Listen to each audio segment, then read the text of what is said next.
Hello, my name is Antonio Sandifer, and this is my self-assessment video.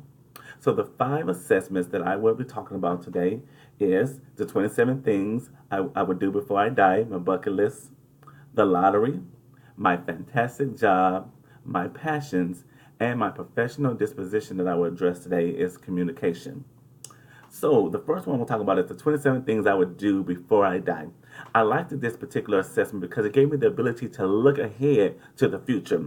Many times I realized that I was so busy trying to live day to day and just get enough to get by, and maybe look ahead to the end of the year, to the next project, next event, not look 10, 20 years ahead and really set a plan and a goal to have a future and what I want my future to look like. And then I put on my bucket list items that I would love to do. Like for one of them on my bucket list is travel the world and see some exotic places and exotic things such as the Great Wall of China.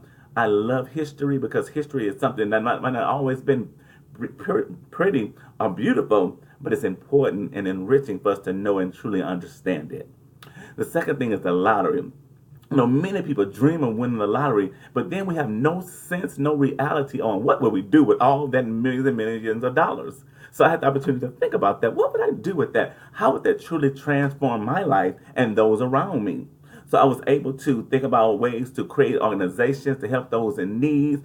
Of course, investing the money so they continue to grow, so that I can continue to be a help to other people, such as my individual family members, those in needs in the community, but also to use those funds to continue, as I said, to invest and make other organizations that can be a help to more people. Now, this was one of my favorite one was my fantastic job.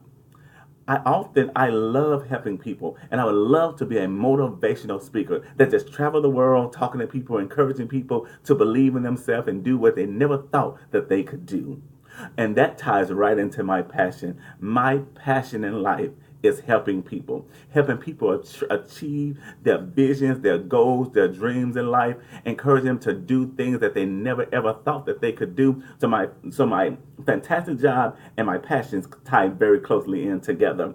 And lastly, the disposition that I will work on is my communication. Often people are talking to me and I'm really not listening to what they're saying. I'm just listening to catch the key words so I can quickly fix their problem. So I want to work on my ability to communicate with people better by actually listening to what they're saying to me and then give them back a rational answer to their question because I heard them from their heart and what they were dealing with. So again, those are my 5 assessments. Thank you.